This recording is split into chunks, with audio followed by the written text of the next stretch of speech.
Hello students, welcome to rank up education YouTube channel. और आज के इस सेशन में हम लोग आईएसआई यूजीबी 2022 के पेपर को सॉल्व करने वाले हैं। तो इसका सॉल्यूशन हम लोग दो पार्ट में करेंगे। ये हमारा फर्स्ट पार्ट है। चलिए तो देखते हैं और आते हैं हम लोग फर्स्ट क्वेश्चन पे। तो देखिए यहाँ पे एक क्वेश्चन बोला गया है, consider a board having two rows and n columns. Thus, there are 2n cells in the board. Each cell is to be filled in by 0 और 1। तो सबसे पहले यहाँ पे हम लोग दो कॉलम यहाँ पे ये दो रो यहाँ पे ले लेते हैं ना। टू रोज बोल रहा है तो ये टू रोज हो गए। अब यहाँ पे बोला है इन कॉलम्स, तो इन कॉलम्स पे आते हैं हम लोग। पहले यहाँ पे हम लोग फर्स्ट जो क्वेश्चन है उसको देखते हैं। क्या बोल रहा है, in how many ways can this be done such that each row sum and each column sum is even. तो देखिए हर एक बॉक्स में या तो आपको 0 डालना है या 1 डालना है ना। तो अगर फर्स्ट रो की बात करें, है ना, ये R1 हो गया, ये R2 हो गया। तो फर्स्ट रो में फर्स्ट रो का जो सम होना चाहिए वो यहाँ पे बोल रहा है इवन होना चाहिए। तो 1 0 से तो कोई फर्क पड़ेगा नहीं। 1 जो है वो देखेंगे, अगर 1 को इवन टाइम्स हम लोग यहाँ पे लेते हैं फर्स्ट रो में, तो सम जो होगा वो इवन मिलेगा, है ना। चलिए तो यहाँ पे हम लोग देख लेते हैं, पहले एक केस देखते हैं। जैसे ये हो गया 1 2 3 4 5 6, है ना। तो अब यहाँ पे अगर हम लोग 1 को इवन टाइम्स ले, जैसे मान लीजिए कि 4 टाइम्स ले लेते हैं फॉर एग्जाम्पल, 1 2 3 4, है ना। इवन टाइम्स था तो 2 टाइम्स 4 टाइम्स ऐसे हम लोग एक केस ले रहे हैं कि 4 टाइम्स यहाँ पे 1 अगर लेते हैं तो बाकी सब में यहाँ पे 0 ले लेते हैं हम लोग। ये हो गया 0। देखिए अब यहाँ पे जो सम मिलेगा, फर्स्ट रो का जो सम मिलेगा वो क्या हो जाएगा, सम इवन हो जाएगा। अब हर कॉलम का सम इवन होना चाहिए। इसके लिए क्या करना होगा, तो जहां भी 1 दिख रहा है उसके जस्ट नीचे आपको 1 लेना होगा। तो 1 + 1 2, ये सम आपको इवन मिल जाएगा। यहाँ पे 0 है तो ये 0 हो जाएगा। इसी तरह से यहाँ पे 0 हो जाएगा, यहाँ 1 और यहाँ 1, यहाँ पे 0 हो जाएगा, है ना। तो अब अगर दोनों रो को देखें इंडिविजुअली तो इसका सम देखिए इवन मिल रहा है, इसका सम भी इवन मिल रहा है, और हर कॉलम को देख लीजिए तो इसका सम आपको इवन मिल रहा है। ठीक है। अब देखिए, अब यहाँ पे हम लोग देखते हैं, जैसे मान लीजिए यहाँ पे बोला गया है, इसको एक्सटेंड कर देते हैं इन तक, है ना। तो अगर फर्स्ट रो में कहीं पे भी 1 नहीं लें, मतलब हर बॉक्स में 0 ले लें, तो सम 0 मिल जाएगा जो कि एक इवन नंबर है। या 2 टाइम्स, मतलब किसी भी दो बॉक्स में अगर हम लोग 1 पुट कर लेते हैं तो भी सम इवन मिलेगा। या 4 टाइम्स अगर 1 ले तो भी सम इवन मिलेगा। इस तरह से तो ये कितने तरीके से हो सकता है, इसको हम लोग कैसे लिखेंगे, इन, ये टोटल इन बॉक्स हो गए। फर्स्ट रो की अगर बात करें तो टोटल इन बॉक्स हो गए। इसमें से किसी भी बॉक्स को हम लोग सेलेक्ट नहीं करते, मतलब किसी भी बॉक्स में 1 नहीं डालते हैं। तो इन C0 ये हो गया। या फिर दूसरा केस ये हो सकता है, तो प्लस इन C2, किसी भी दो बॉक्स में हम लोग 1 पुट कर लें। इसके बाद इन C4, किसी भी 4 बॉक्स में अगर 1 पुट करें तो सम आपको इवन मिलेगा, एंड सो ऑन। इस तरह से हम लोग आगे जा सकते हैं। और इसका सम जो होगा, ये आप लोगों को पता होगा, इसका सम 2n-1 हो जाएगा। इसके बाद अब आते हैं हम लोग सेकेंड रो पे। तो सेकेंड रो पे क्या हो जाएगा, इसमें देखिए चूंकि यहाँ पे हर कॉलम का सम इवन बोल रहा है, तो ये सिर्फ और सिर्फ इसी एक केस में पॉसिबल है, अदरवाइज ये पॉसिबल नहीं होगा। तो सेकेंड रो जो है उसको सिर्फ और सिर्फ एक तरीके से हम लोग इसको इसमें नंबर्स को डाल सकते हैं, फिल कर सकते हैं, है ना। तो टोटल तरीका क्या हो जाएगा? 2 to the power n minus 1 और into 1 that is 2 to the power n minus 1। इस केस में आपको आंसर ये मिल जाएगा। अब हम लोग आते हैं, ये हो गया ए। अब आते हैं हम लोग बी पे। तो बी में क्या बोल रहा है? In how many ways can this be done such that each row sum and each column sum is odd. तो अब यहाँ पे ऑड बोला गया है। तो देखिए यहाँ पे अगर हम लोग एक केस ले, ये हो गया यहाँ पे अगर इन ऑड ले लें,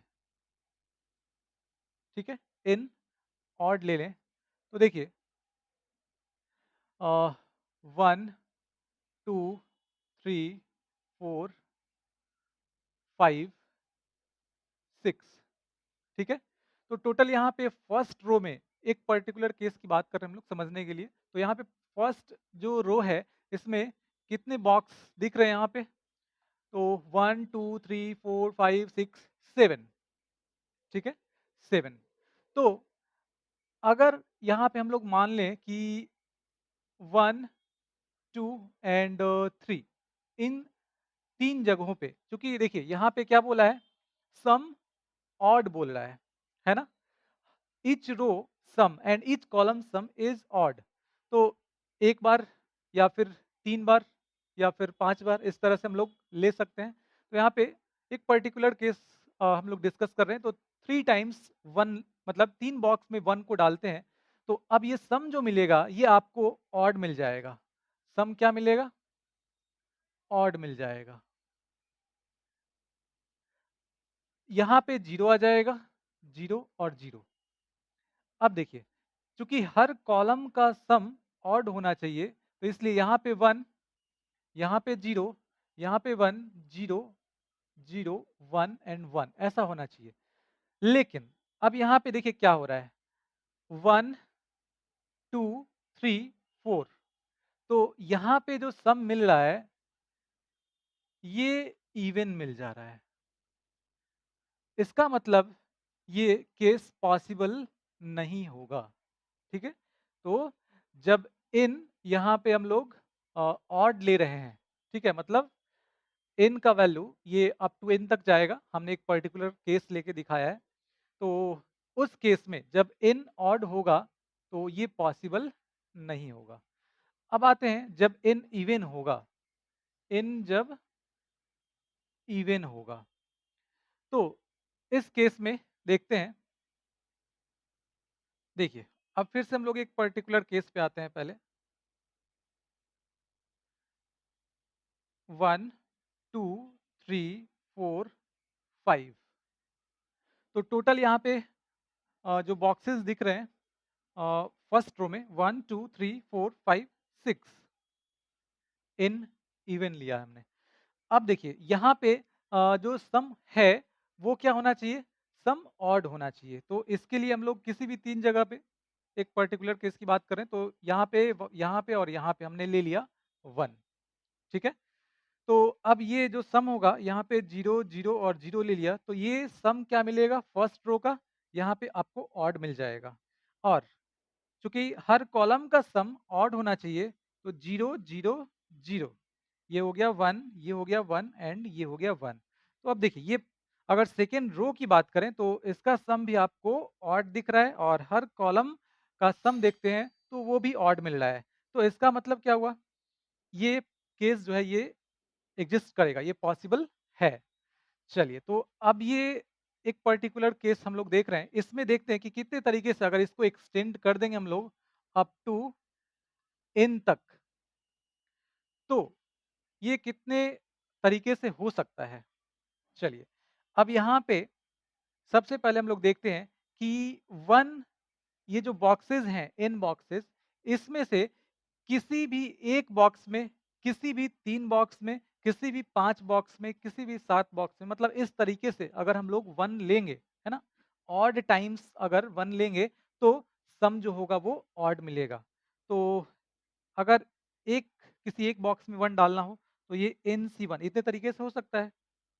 प्लस अगर किसी भी 3 में लेना हो तो NC3 प्लस NC5 प्लस इस तरह से ये आगे जाएगा। तो इसका सम क्या होगा? 2 to the power n minus 1। ठीक है? इसका सम क्या होता है? 2 to the power n minus 1। अब सेकेंड रो की बात करें तो सेकेंड रो सिर्फ और सिर्फ ये एक तरीके से इन सारे बॉक्सेस को हम लोग फिल कर सकते हैं। उसका एक ही तरीका होगा, है ना? तभी हर कॉलम का सम ऑड होगा। तो this into 1 total number of ways यहाँ पे आपको मिल जाएगा 2 to the power n minus 1। तो ये हमारा आंसर हो जाएगा इस केस में। ठीक है? चलिए आगे बढ़ते हैं और अब आते हैं हम लोग इस क्वेश्चन पे। F x is equal to दिया गया है, तो सबसे पहले यहाँ पे हम लोग एफ एक्स लिख लेते हैं।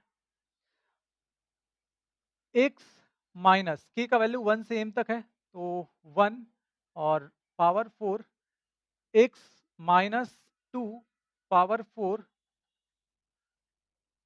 एक्स माइनस m और ये हो गया पावर 4। अब यहाँ पे बोला है m is greater than 1 is an integer so that f has a unique minimum, f has a unique minimum, ये हम लोगों को प्रूव करना है। Find the point where the minimum is attained. तो सबसे पहले हम लोग देखते हैं इसका डेरिवेटिव फाइंड करते हैं, है ना? इसका डेरिवेटिव फाइंड करना होगा। मैक्सिमम मिनिमम की बात आ रही है तो हम लोग यहाँ पे इसका डेरिवेटिव फाइंड करते हैं। तो ये हो जाएगा 4x माइनस 1 इसका पावर 3। इस तरह से 4 कॉमन कर लेते हैं तो ये हो जाएगा x minus 2 to the power 3 and ये आ जाएगा x minus m to the power 3। अब सेकेंड डेरिवेटिव यहाँ पे फाइंड करते हैं। सेकेंड डेरिवेटिव अगर पॉजिटिव आ जाता है तो इसका मतलब क्या हो जाएगा? वहाँ पे पॉइंट ऑफ मिनिमा का फॉर्मेशन होगा। तो देखिए ये हो जाएगा 3 यहाँ पे आएगा, 3 सब में आएगा, कॉमन कर लेते हैं 12 हो जाएगा और ये हो जाएगा x minus 1 whole square x minus 2 whole square plus x minus m whole square, ये हो जाएगा एंड एंड देखिए ये सारे नॉन नेगेटिव टर्म्स हैं तो इन सब का सम क्या होगा? This is always greater than 0, ये हमेशा पॉजिटिव होगा इसका वैल्यू। तो एफ डबल डैश एक्स मतलब d two y upon d x square second derivative ये ऑलवेज पॉजिटिव है। तो ये पॉजिटिव है, डेट इम्प्लाइज हम लोग क्या लिख सकते हैं? ये पॉजिटिव है इसका मतलब ये हो गया कि एफ डैश एक्स, इसको हमने एफ डैश एक्स को डिफरेंशिएट किया तो एफ डबल डैश एक्स मिल रहा है। इसका मतलब ये हुआ कि ये जो होगा ये स्ट्रिक्टली इंक्रीजिंग फंक्शन हो गया। ये स्ट्रिक्टली इंक्रीजिंग फंक्शन हो गया तो इसका ग्राफ कुछ इस तरह का जाएगा। देखिए चूंकि एफ डैश एक्स ये एक क्यूबिक है, क्यूबिक इक्वेशन यहाँ पे दिख रहा है, तो अब यहाँ पे बोल रहा है कि ये स्ट्रिक्टली इंक्रीजिंग है तो इसका ग्राफ कुछ इस तरह से जाएगा, है ना? ये एक्स एक्सिस को सिर्फ और सिर्फ चूंकि स्ट्रिक्टली इंक्रीजिंग फंक्शन है थोड़ा सा ग्राफ ये इस तरह से होना चाहिए। देखिए यहाँ पे हम लोग इसका ग्राफ ऐसा ले लेते हैं, है ना? तो ये एक्स एक्सिस को सिर्फ और सिर्फ एक पॉइंट पे कट करेगा क्योंकि लेफ्ट टू राइट ये ग्राफ ऊपर की तरफ जाना चाहिए। ठीक है? तो यहाँ पे ऑड डिग्री पॉलिनोमियल मतलब ये क्यूबिक दिख रहा था तो इसलिए हमने ऐसा ग्राफ एक ले लिया। अब देखिए अब यहाँ पे यहाँ से एक चीज क्लियर है कि सिर्फ और सिर्फ यही एक पॉइंट होगा जहाँ पे ये एक्स एक्सिस को कट कर रहा है। ये हमने किसका ग्राफ बनाया? एफ डैश एक्स का। तो ये ग्राफ हो गया y is equal to f dash x का। तो एफ डैश एक्स सिर्फ और सिर्फ एक पॉइंट पे 0 हो रहा है। एफ डैश एक्स क्या हो रहा है? इस पॉइंट पे एफ डैश एक्स 0 हो रहा है। ठीक है? इसका मतलब कि एफ एक्स जो होगा, एफ एक्स इसके लिए अगर क्रिटिकल पॉइंट की बात करें तो यहाँ पे सिर्फ एक पॉइंट यहाँ पे आपको दिख रहा है, मतलब if has a unique minimum. इस पॉइंट पे देखिए, यहाँ पे सेकेंड डेरिवेटिव क्या हो रहा है, पॉजिटिव हो रहा है। सेकेंड डेरिवेटिव इस पॉइंट पे पॉजिटिव हो रहा है। इस पॉइंट को अगर हम लोग मान लें अल्फा, तो if double dash alpha is greater than 0, इसका मतलब क्या हुआ, that implies f x, f x क्या हो जाएगा, ये मिनिमम हो जाएगा। F x is minimum at x equal to alpha. इस पॉइंट पे इसका मिनिमम वैल्यू मिल जाएगा। अब ये पॉइंट क्या होगा, ये भी पूछा गया है ना, ये पॉइंट क्या होगा। तो इसको हम लोग कैसे फाइंड करते हैं, तो देखिए इसके लिए एक आसान तरीका है इस पॉइंट को फाइंड करने के लिए। तो देखिए ये कहाँ पे जीरो हो रहा है, एफ डैश एक्स, ये कहाँ पे जीरो होगा। तो इसके लिए आपको क्या करना है, 1 2 3 डॉट डॉट एम, इनका एम फाइंड करना है, ठीक है। इसका जो एम होगा उस पे ये आपको जीरो मिल जाएगा, एफ डैश एक्स। तो ये हो जाएगा required point, and this is equal to 1 plus 2 plus 3 plus m divided by m, और ये हो जाएगा m into m plus one upon two divide by m है, तो 1 अपॉन एम ये कैंसिल हो गया, m plus one upon to, ये पॉइंट आपको मिल गया m plus one upon to, ठीक है। तो ये हमारा पॉइंट ऑफ मिनिमा हो गया, ठीक है। चलिए आगे बढ़ते हैं, अब नेक्स्ट क्वेश्चन पे आते हैं। हाँ, तो ये कोऑर्डिनेट ज्योमेट्री का क्वेश्चन है, पैराबोला का क्वेश्चन है। तो सबसे पहले यहाँ पे देखिए पैराबोला का इक्वेशन दिया गया है, y square is equal to 4x, y square is equal to 4x, मतलब a का वैल्यू यहाँ पे है 1, और इसका ग्राफ कुछ इस तरह का हो जाएगा।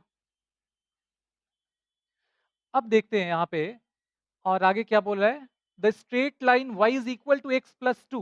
तो y is equal to x plus two, ये कोई स्ट्रेट लाइन हो गया। Let p be a variable point on L, इस पे कोई पॉइंट हो गया P।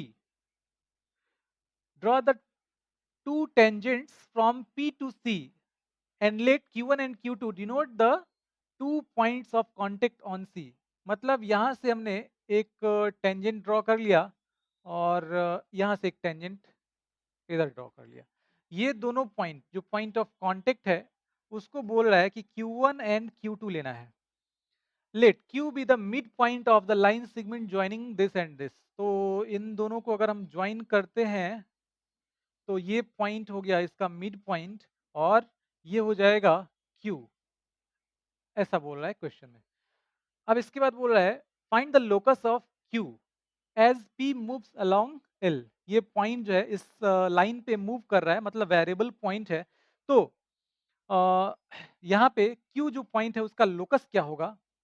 तो देखिए सबसे पहले इस पॉइंट का लोकस फाइंड करना है, तो h कॉमा के इसको मान लेते हैं, और इस पॉइंट को यहाँ पे अल्फा कॉमा बीटा मान लेते हैं। अब देखिए चूंकि ये पॉइंट इस पे लाई कर रहा है, तो यहाँ पे हम लोग इस पॉइंट को, मतलब ये पॉइंट जो है इसको सेटिस्फाई करेगा, तो यहाँ पुट कर लेंगे। तो beta is equal to alpha plus two, ये रिलेशन हम लोगों को आगे काम आ सकता है। तो देखिए अब यहाँ पे हम लोग देखते हैं इस पॉइंट के रिस्पेक्ट में Q1 Q2, Q1 Q2 क्या है, कॉर्ड ऑफ कांटेक्ट, ये हो गया COC। तो इसका इक्वेशन Q1 Q2 का इक्वेशन इस पॉइंट के रिस्पेक्ट में क्या हो जाएगा, इस पॉइंट के रिस्पेक्ट में हो जाएगा equation of Q1 Q2 with respect to alpha comma beta. देखिए इसके रिस्पेक्ट में होगा t equal to zero. t क्या हो जाएगा, y1 is equal to two into x plus x one, तो beta y and this is equal to two into x plus alpha, and this is equal to, ये होगा 2x minus beta y and plus two alpha equals zero. First equation यहाँ पे मिल गया। अब हम लोग आते हैं सेकेंड इक्वेशन पे। सेकेंड इक्वेशन कैसे मिलेगा? Q1 Q2, Q1 Q2 जो है ये कॉर्ड है ना? और मिड पॉइंट इसका दिया गया है। तो equation of chord with a given mid point, मतलब इस पॉइंट के रिस्पेक्ट में अगर इसका इक्वेशन लिखना हो तो t is equal to S1 से लिख सकते हैं। चलिए तो अब इस पे आते हैं। Now equation of Q1 Q2 with respect to h comma k। तो h कॉमा k के रिस्पेक्ट में t is equal to S1। तो देखिए t क्या हो जाएगा? y1। तो यहाँ पे y1 है k, तो ky और minus 2 into x plus x1, तो x plus h and this is equal to S1, मतलब y square is equal to 4x। ये जो कर्व का इक्वेशन यहाँ पे दिया गया है, इसमें हम लोग एच के को पुट कर देंगे तो S1 मिल जाता है। तो ये हो जाएगा के स्क्वायर और माइनस 4h, है ना? x कोऑर्डिनेट h है, y कोऑर्डिनेट k है। अब यहाँ पे आपको मिल जाएगा -2x, इस तरफ शिफ्ट कर लेते हैं तो +2x और माइनस के वाई, और ये हो गया -2h और इधर आएगा +2h और -4h -2h, तो ये हो गया के स्क्वायर -2h। हाँ, ये आ जाएगा and this is equal to 0। ये हो गया सेकेंड इक्वेशन। अब चूंकि ये दोनों इक्वेशन सेम ही लाइन के इक्वेशन है, मतलब ये दोनों आइडेंटिकल होंगे, तो 1 एंड 2 यहाँ पे लिख लीजिएगा, सिंस 1 एंड 2 आर आइडेंटिकल। तो अब कंपेयर करते हैं हम लोग। तो कंपेयर करेंगे तो इसमें क्या था? यहाँ पे 2x था, है ना? यहाँ पे 2x, मतलब x का कोफिशिएंट यहाँ पे दोनों इक्वेशन में सेम है, तो 2/2 1 आ जाएगा and this is equal to, इसमें y का कोफिशिएंट माइनस बीटा और यहाँ पे माइनस के, तो बीटा अपॉन के ले लेते हैं एंड ये हो जाएगा 2 अल्फा और यहाँ पे के स्क्वायर -2h। तो देखिए एक बार इन दोनों को इक्वेट कर लेते हैं, तो यहाँ से मिल जाएगा k is equal to beta. एक बार इसको इसको इक्वेट करते हैं तो यहाँ से मिल जाएगा 2 alpha and this is equal to k square -2h। अब चूंकि लोकस फाइंड करना है, तो ये जो अल्फा बीटा जो वेरिएबल हमने लिया है उसको एलिमिनेट करते हैं। तो उसको एलिमिनेट करने के लिए यहाँ पे देखिए, यहाँ पे दिया गया है अल्फा को, ये अल्फा का वैल्यू फाइंड करना है, 2 को इधर लाएंगे बीटा -2 हो जाएगा। तो यहाँ पे इसको रिप्लेस कर लेते हैं, 2 into alpha is equal to beta -2, और बीटा क्या है? के। एच और के टर्म में चूंकि यहाँ पे लाना होता है, तो के -2 ये हो गया and this is equal to k square -2h। अब देखते हैं, इसको इस तरफ शिफ्ट करते हैं हम लोग, तो ये आ जाएगा के स्क्वायर 2k, तो इधर आएगा -2k और माइनस माइनस ये हो जाएगा 2 इंटू 2 4 -4, और अगर इस तरफ लाते हैं या इसको इस तरफ लाते हैं तो ये आ जाएगा 2h और इस तरफ है -4 ये हो गया। देखिए ये एक पैराबोला को, अगर इसको हम लोग रिप्लेस कर लें x और y से, तो पैराबोला को रिप्रेजेंट कर रहा है, h को x से और k को y से, तो y square -2y and this is equal to 2 common कर लें x माइनस और ये हो जाएगा 2 विच इज अ पैराबोला। ठीक है, तो ये हमारा लोकस हो गया। चलिए आगे बढ़ते हैं। हाँ, तो अब आते हैं हम लोग नेक्स्ट क्वेश्चन पे। देखिए इस क्वेश्चन में बोल रहा है p x be an odd degree polynomial in x with real coefficients so that the equation p of px equals 0 has at least as many distinct real roots as the equation px equals 0। तो सबसे पहले यहाँ पे हम लोग देखते हैं कि px ऑड डिग्री पॉलिनोमियल है, तो एक केस हम लोग यहाँ लेते हैं क्यूबिक का। जैसे मान लेते हैं समझने के लिए कि ये एक क्यूबिक है ना, ऑड डिग्री पॉलिनोमियल बोला है, तो ये हो गया ऑड डिग्री पॉलिनोमियल और इसके 3 रूट्स हैं अल्फा 1, अल्फा 2 एंड अल्फा 3। ये हो जाएगा y is equal to p x, और p ऑफ अल्फा 1 जीरो हो जाएगा, अल्फा 2 ये जीरो हो जाएगा, p अल्फा 3 ये जीरो हो जाएगा, है ना। अल्फा 1 अल्फा 2 और अल्फा 3 इसके रूट्स हैं। अब p of P x equals zero, तो अब इस पे आते हैं हम लोग। देखिए यहाँ पे ऐसा, अगर हम लोग एक केस देखें कि p ऑफ पी एक्स ये जीरो बोल रहा है ना, तो अगर अगर चूंकि ये माइनस इन्फिनिटी से प्लस इन्फिनिटी और डिग्री पॉलिनोमियल है, तो माइनस इन्फिनिटी से प्लस इन्फिनिटी ये जाएगा, तो वाई एक्सिस पे माइनस इन्फिनिटी से प्लस इन्फिनिटी के बीच में कहीं ना कहीं आपको अल्फा 1 मिलेगा, है ना। तो मान लेते हैं एक केस कि यहाँ पे आपको अल्फा 1 मिल रहा है, मतलब ये हो गया y is equal to alpha 1। तो ये y is equal to p x को एक पॉइंट पे इंटरसेक्ट कर रहा है ना। और यहाँ पे अगर x का वैल्यू देखें हम लोग, मान लेते हैं कि x इज इक्वल टू यहाँ पे x1 है। तो जब px का वैल्यू देखिए, यहाँ पे px और ये इस पॉइंट का अगर कोऑर्डिनेट हम लोग लिखें तो x1 और ये हो जाएगा px और अल्फा 1 ये दोनों इक्वल है, तो px1 मतलब अल्फा 1।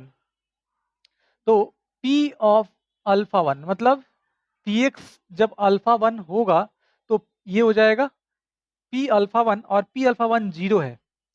इसका मतलब इसका मतलब ये हुआ कि जब यहाँ पे x का वैल्यू अल्फा 1 ले रहे हैं तो ये क्या हो रहा है, इसका वैल्यू जीरो आ जाएगा, है ना। p ऑफ अल्फा 1 और p ऑफ अल्फा 1 ये आ जाएगा जीरो। तो इस केस में p ऑफ पी एक्स इसका एक रूट यहाँ पे आपको मिल रहा है ना। अब ऐसा हो सकता है कि ये अल्फा 1 यहाँ ना होके, अगर हम लोग देखें यहाँ, अगर मान लीजिए एक केस ये ले लेते हैं, और इस केस में y इज इक्वल टू ये अल्फा 1 अगर यहाँ पे होता है, तो अब देखिए ये तीन पॉइंट पे इसको इंटरसेक्ट कर रहा है ना। थ्री डिफरेंट पॉइंट्स पे इसको इंटरसेक्ट कर रहा है।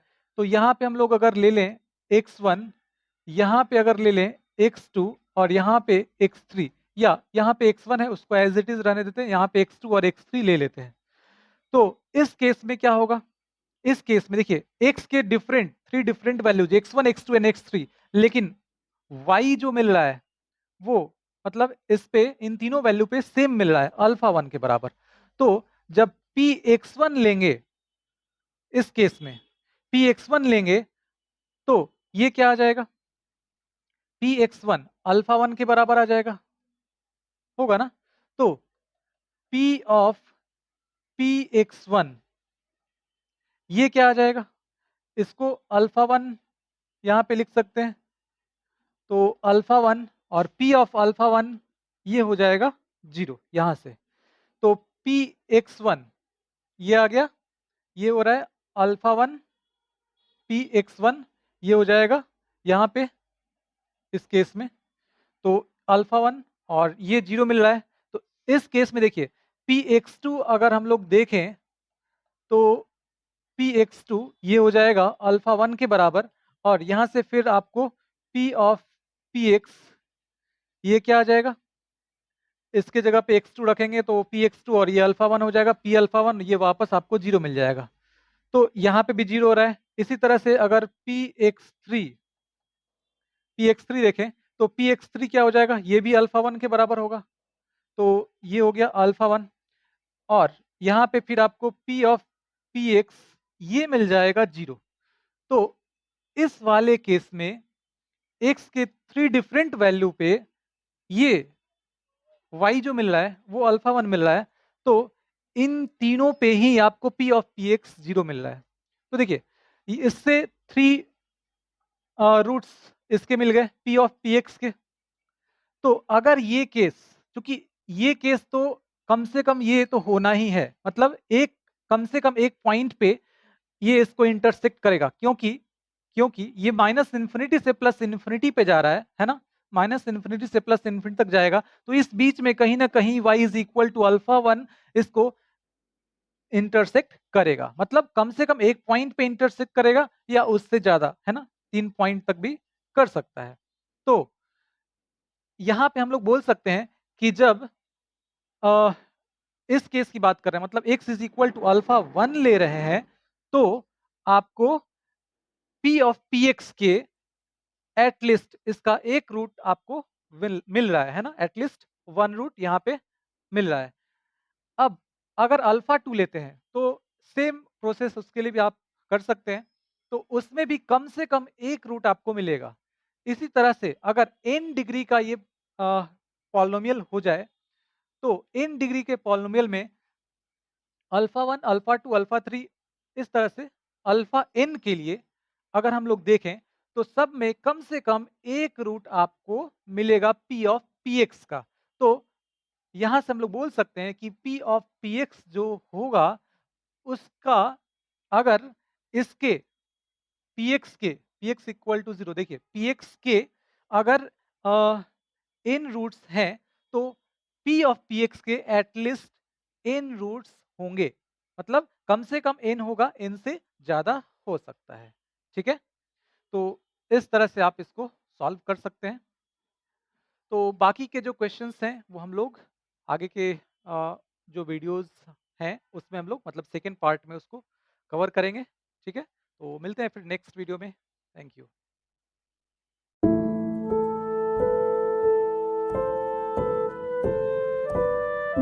Subscribe now for more videos and updates.